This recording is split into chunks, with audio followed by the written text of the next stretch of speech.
What's up, my Fina loves? It's Miss Fina D coming to you all from Vina Entertainment News. What is my relationship with Nneka? Nneka is cool. We're cool. I think she's really sweet. I do take issue with her drama with Wendy, and you kind of see us, Nneka and I, talking through that. Obviously, I'm loyal to my homegirl because that's my homegirl, and she's been a great friend to me. So if somebody comes in attacking my homegirl, I'm like, whoa, whoa, whoa. But Nneka she's cool. She's cool.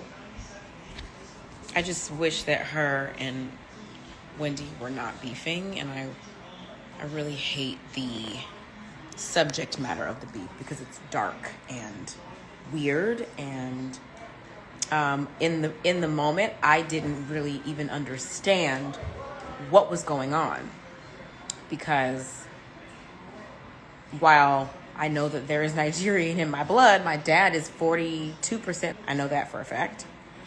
I'm not privy to Nigerian culture in the same ways that a first or second generation Nigerian would be. So I didn't really know what was going on in the moment. Come on. And have since been doing my own research, and it's really dark. It's really dark. And I understand Wendy's trepidation around befriending or forgiving or finding space or making space for Nneka. So it's a weird place to be. The most disappointing part in all of this, it had to be the two Nigerian sisters. That's in blood. But that's in, you have two educated black women representing Nigeria, and this is the storyline. And I'm reading the comments. Oh my goodness, Ashley's fault. Ashley is going back and forth and bringing information and all of that. Come on now. These people are being heavily produced. Even though, yes, there's some real to the story and all of that, but they're being produced. All of this could have been shut down at the very first episode. But if and when they do that, then why is Nneka here? If this is how they want to bring her on the show, if they shut the whole ish down in the first episode, then what storyline does she have, okay? Because all of this could have been resolved. Ashley, she said what? Okay. Hey, Nneka, you want to meet with me? Sure. Ashley said, why Ashley is sitting right there, I didn't say that. Clear it up. The end. Okay, now what? Exactly. Even though they could have found other ways to introduce her and bring her on the show, and it didn't have to be this way. I'm just saying the reason why Ashley is going in between. How many episodes you're on? Like episode 3, and they're still dragging this out. The whole thing could have been resolved and shut down by now. But of course, they have to do the back and forth and drag it out. Then when the producers feel like, you know what? We've built this up enough. Now they will have their meeting. Also, there's something else going on with this whole Nneka and Wendy situation, where Wendy's mother is being accused of calling Nneka's husband's cousin. She said that allegedly it starts off super creepy. Like, have I prayed with you before? And my in-law is like, auntie, because that's how you greet your elders. Auntie, like, we've been family friends for a long time, so I'm sure you've prayed for me. And she proceeds to say, have I prayed against you? And then she started saying that it's a sin to use somebody's name, and that she has a shrine, and that's where she puts the names of people. I guess people who are committing sins that she's referring to. This woman put a hex on me. Imagine being this comfortable or in the name of a storyline to say this in front of another cast member who knows nothing about your tradition, religion, background, nothing. And so she does exactly what someone who is not aware or educated will do. And she started laughing and took it as a joke. And she was like, oh my God, are you serious? Maybe she put a hex on me and want to. And that's why we're having our issues. Of course, it wasn't a laughing matter. But my point is, if you are taking something serious and making such serious accusations, knowing how there's stereotypes out there, but you're having a conversation with someone who is not aware, then you cannot expect an intelligent response from that person. So Robin gave her exactly what I expected Robin's response to be. And the reason why I'm saying give this whole it's Ashley thing a rest is because, yeah, she is again. Instead of going straight to Dr. Wendy and saying, hey, my husband, cousin, and whoever else, said, here she is having a conversation with Robin in hopes that Robin is going to go and take it back. And now here you go. Now Candiace is involved, trying to have a conversation and all of that. So that's my point. Had she just taken the conversations directly to the source, it would have been resolved so quickly, because she needs those extra episodes because she's being introduced to the show. They need to see if she's going to work well and if they could bring her back. And that's the reason why I'm saying it's heavily produced, because when you hear information like that, you go to the source and you say, allegedly, I heard this. Is this true? And then you figure it out. But by the time Robin takes it back, if not to Wendy, she takes it back somewhere else. Dr. Wendy gets to hear it some way, somehow. And then she goes and talks to someone else that Nneka said. And then she finally eventually sits down and possibly have the conversation with Nneka. But before that even happened, Candiace go and join. By the time they do all of that, she's had an entire season with this storyline, and that's the point. Something being heavily produced, there's nothing wrong with it. However, when you're using the word reality TV, then let us see the real, reality, not something that is heavily produced like it's actually acting. Now, I'm not naive. I'm aware just because it's reality TV doesn't mean it's reality. I'm just saying, however, if you want your audience to believe that, at least keep some authenticity in it. Also, that doesn't mean that I'm excusing Ashley's behavior, going back and forth and giving incorrect information, stirring the pot, being the bone collector, all of that. Absolutely not. I'm not excusing her behavior. I'm just simply saying, instead of all of the back and forth and the middleman, the two of them can meet, have the conversation, put it all on the floor, on the table, basically, and then move forward.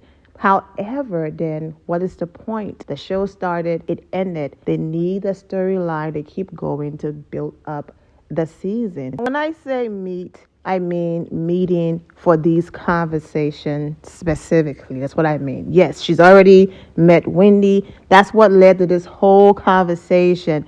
Basically, oh, you saw Wendy at the party? Yes. Oh, so the both of you said hello as if it was your first time meeting, but it wasn't your first time meeting. The both of you met in passing before. Then Nneka said, oh yeah, and I was surprised about that too, because I thought the way she was going to greet me was going to be more aggressive. And then Robin was like, why are you thinking that way? Well, because my family told me. There you go. And that's how it led into this whole conversation about the shrine, this and all of that. Of course, I'm giving you the summary version, hoping that those of you who are watching this video, you saw the entire episode. I'm just responding to Candiace's Instagram live and giving some of you context for those of you who do not watch the show. But Nneka had more to say to Robin. She basically said that Wendy's mother allegedly continued. Then she said we should ask about her in the DMV and check on those people who are prayed against and see how they are doing. They are not doing well. That's what she said. And then Robin said, oh my goodness, I'm freaked out. Robin also caught herself in the moment. Like I said, her response was exactly how I expected her response to be. So then she started to ask questions, She said, I know you all are from the same culture, the same tribe. Is this normal? And then Nneka responded, it's not. Because culturally, like, we're supposed to be sisters, you know? This is like so creepy. I've had a lot of ish going on in my life, and I'm starting to think that Wendy mother put a hex on me. If you've been watching the show, then you are aware that Nneka said in Confessions, I've met Wendy at a concert, and I saw her at a birthday party. Okay, she was with her husband, and she saw them, and normally she would smile, but she was met with just eyebrows and glares. Okay, so that was that. Then basically when they met again, she was expecting aggression due to all of these rumors. She also said that allegedly she's been hearing that Wendy was upset because Nneka was using her name to socialize with the women of the group. So she was calling me all sorts of names, clout chasers, that I needed a restraining order. And then Robin said, because you said you knew her. And then it hit me, oh yes, this producer right here. We're not going to say his name. You all know who he is. Yeah, he is with Miserable Milo, Flip Flopper Sonia, Flip Flopper Cynthia Bailey, Drew, Candiace. And then when he posted, I'm not an editor. I don't make casting decisions. I don't choose what scenes make it or not. If you're going to come for me for what I'm responsible for, okay? Because of how terrible the Real Housewives of Atlanta last season was. Now, if you really think about it, the Real Housewives of Potomac, even though they do have, interesting storylines over there, their last season was trash as well because of their heavily produced, reaching storylines about Candiace's husband, and just certain things didn't make sense when Robin had an actual story of real life issues going on, but then she chose not to share it. You all remember all of that. Well, he is also an executive producer of The Real Housewives of Potomac. Yeah, he is, wishing a happy birthday, okay? Using this image right here. So my whole point is the whole conversation about Wendy saying, I'm carrying her name around. I'm using her name for clout, and I'm using her name to basically be a part of this group. What does that sound like to you? Yep, Cloutney. Courtney came out of nowhere for Candy with the same exact story. Yep, like Candy said, she was going around saying she knew her and using her name for clout, for publicity, to get in certain rooms and all of that. And then out of nowhere went after Candy, and Candy standing there looking confused like, who is this person? I don't know this person.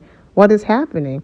But that was her way of proving, if I can prove to Bravo that I can go after Candy and I'm not scared, and then I can turn around and go after Kenya, that's going to solidify my peach. Same producer, same storyline. At least the Robin story is authentic. Her husband is still over there allegedly embarrassing her, so at least you have that.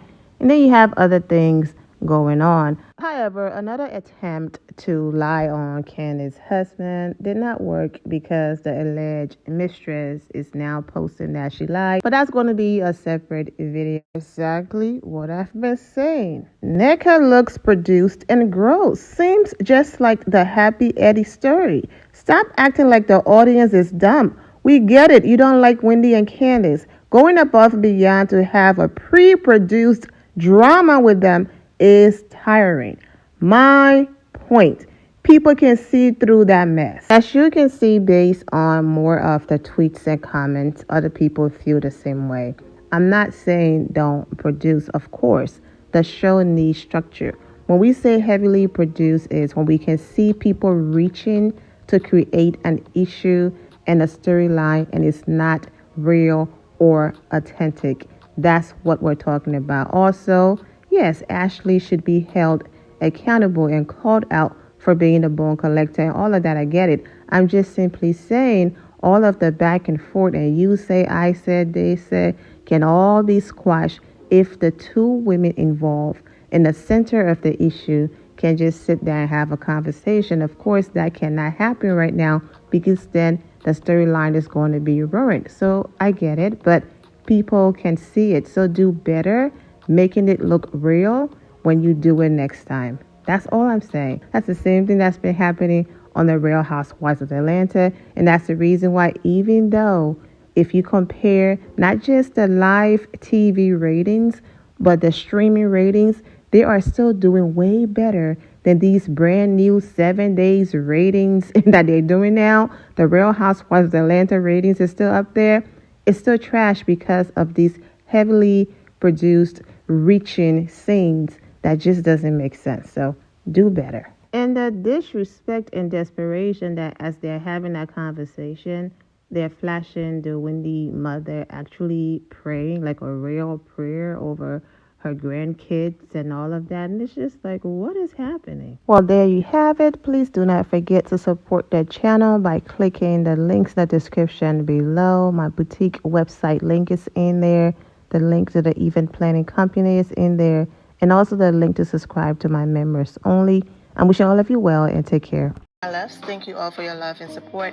If you're not subscribed to the channel, go ahead and subscribe to the channel. Go ahead and leave this video a thumbs up. Also turn on notifications so when I do post, you're aware that I posted. And I will see you all in the comment section. Remember to always have the God bless attitude, which is being positive at all times and seeing the good in every situation. Have a great day, guys. God bless.